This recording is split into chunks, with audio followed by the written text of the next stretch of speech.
নমস্কার। শুভ জগন্নাথ স্নান যাত্রা পূর্ণিমা।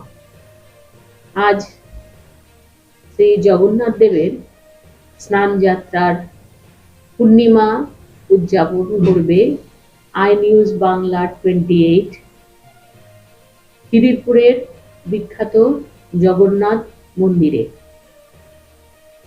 খিদিরপুরের এই মন্দিরটি তৈরি হয়েছিল 1969 এর 23 জানুয়ারি। মন্দিরটি তৈরি হয় ওই সালে, কিন্তু ছোট্ট একটি মন্দির যেখানে ঠাকুরের পটচিত্র নিয়ে মন্দিরটি চালানো হয়েছিল এরও আগে, প্রায় 1948 সালে। জগন্নাথ দেবের রথযাত্রার ঠিক আগে পূর্ণিমাতে হয় ওনার স্নান যাত্রা। কথিত আছে এই স্নান যাত্রার দিনই জগন্নাথ দেব আবির্ভূত হয়েছিল এই ধরাধামে।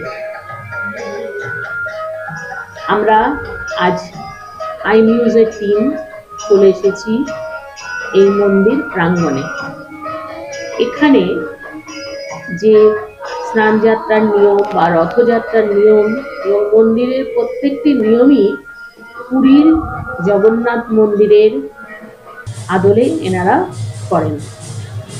স্নান যাত্রার দিন ভোরবেলা অভিষেক হয়, তারপরে এক পুরোহিত সেবায়েত উনি গঙ্গা জল একটি কলসে করে নিয়ে গিয়ে মহাপ্রভুকে স্নান করান।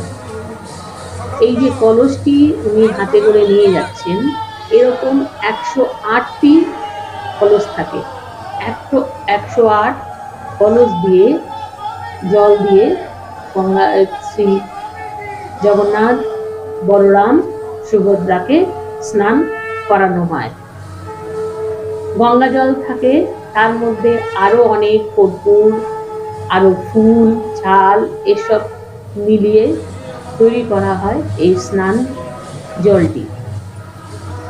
পুরীর মন্দিরেও যেরকম ভগবানকে তার যে কক্ষ থেকে বাইরে নিয়ে আসা হয়, নিয়ে এসে আরেকটি জায়গায় নিয়ে গিয়ে একটি কূপের পাশে নিয়ে গিয়ে স্নান করানো হয়, তেমনি এই মন্দিরেও জগন্নাথের যে বলরাম সুভদ্রার যে মন্দিরটি রয়েছে সেখান থেকে ওনাকে নিয়ে এসে এই স্নান যাত্রার কক্ষে নিয়ে এসে তারপরে স্নান হয়। আমরা দেখতে পাচ্ছি পুরোহিত মশাই, প্রথম পুরোহিত মশাই কিভাবে স্নান করাচ্ছে।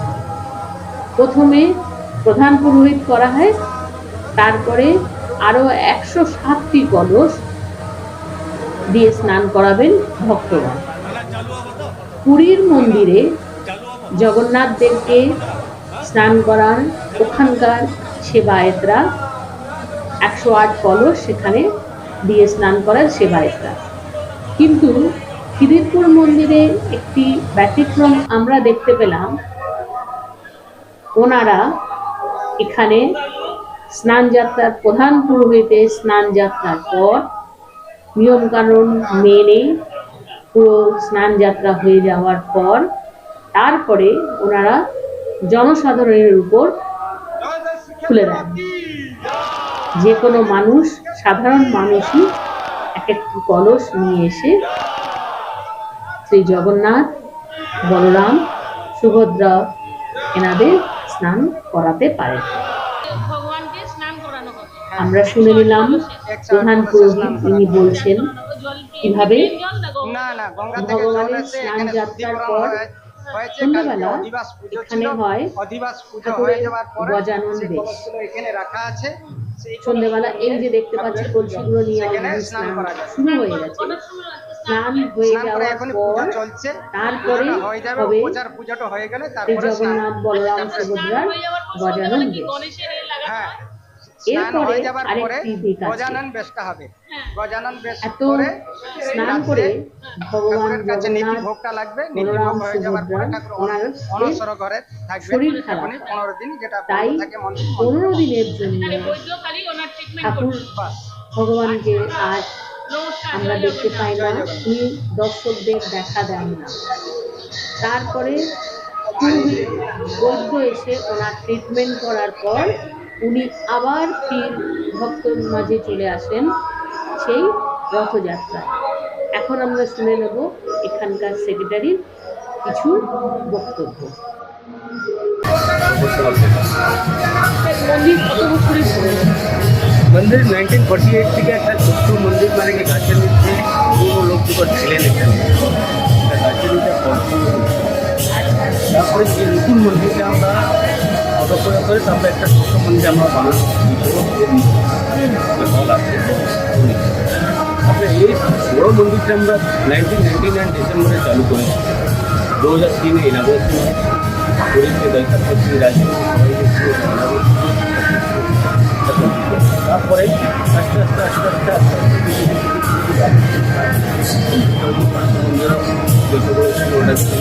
মেন চলে যাচ্ছি।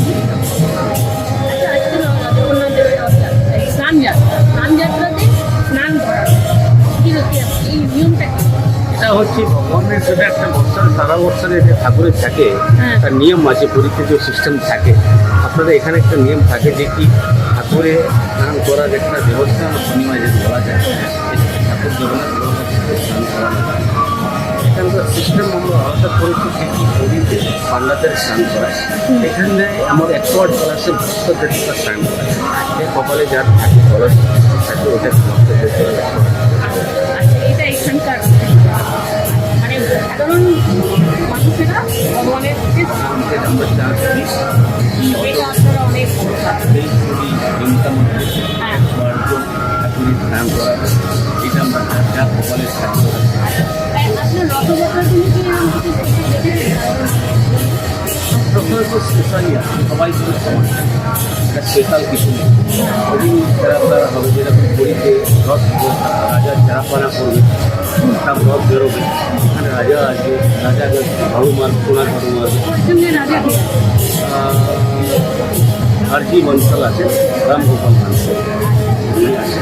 এবার ওদিন রথ যাবার আসতে টানার আগে উনি আসেন, তারপর পুজো পাঠ সোনা ঝাড়ু মারবে, তারপর ঠিক আছে। অনেক অনেক ধন্যবাদ স্যার। আপনার ব্যস্ত সময় নিলাম তার জন্য ধন্যবাদ। জয় জগন্নাথ। ধন্যবাদ আপনাকে। আই নিউজ বাংলাকে আপনারা এখানে এসেছেন, আপনাকে ধন্যবাদ করছি। আপনারা সবাইকে একটু মন্দিরের বিষয়ে একটু জানিয়ে দেবেন। আমি হচ্ছে আমার তরফ থেকে ব্যক্তিগত আর মন্দিরের তরফ থেকে জগন্নাথ মহাসংঘকে অনুরোধ করছি। অনেকক্ষণ এসছেন, ভালো করেছেন, এখানে গানটা খুবই আপনার গান। ধন্যবাদ মিস্টার জেনা।